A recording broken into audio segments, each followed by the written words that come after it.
حضرت انس بن مالک رضی اللہ تعالیٰ عنہ رسول اللہ صلی اللہ علیہ وسلم کے صحابی اور رسول اللہ صلی اللہ علیہ وسلم کے خادم تھے۔ خادم میں بھی خادم خاص تھے۔ ان کا ایک واقعہ ہے کہ ایک مرتبہ ان کے یہاں کچھ مہمان آئے، دسترخوان لگ چکا۔ جب کھانا کھا کر فارغ ہوئے تو دسترخوان کچھ خراب ہو گیا شوربہ لگنے کی وجہ سے، تو خادمہ کو بلایا اور صاف کرنے کے لیے کہا کہ اس کو جلتے ہوئے تنور میں ڈال دو۔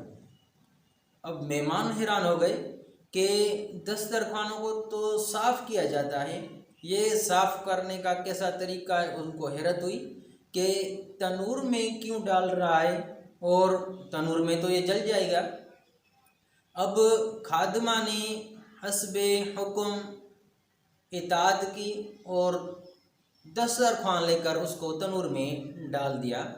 اب مہمان انتظار میں تھے کب یہ دسترخوان جلتا ہے اور اس سے دھواں اٹھتا ہے، لیکن تھوڑی دیر کے بعد جب اس کو نکالا گیا تو وہ محفوظ تھا، بالکل ویسے ہی اور بالکل صاف ہو گیا تھا۔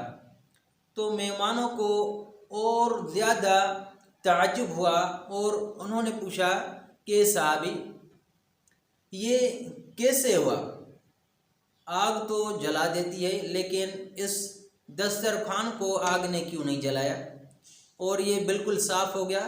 تو حضرت انس بن مالک رضی اللہ تعالیٰ عنہ نے فرمایا کہ اس دسترخوان سے بارہا محمد مصطفیٰ صلی اللہ علیہ وسلم نے اپنے ہاتھ مبارک اور لب مبارک صاف کیے تھے، اس کے بعد سے اس دسترخوان کو آگ نہیں لگتی۔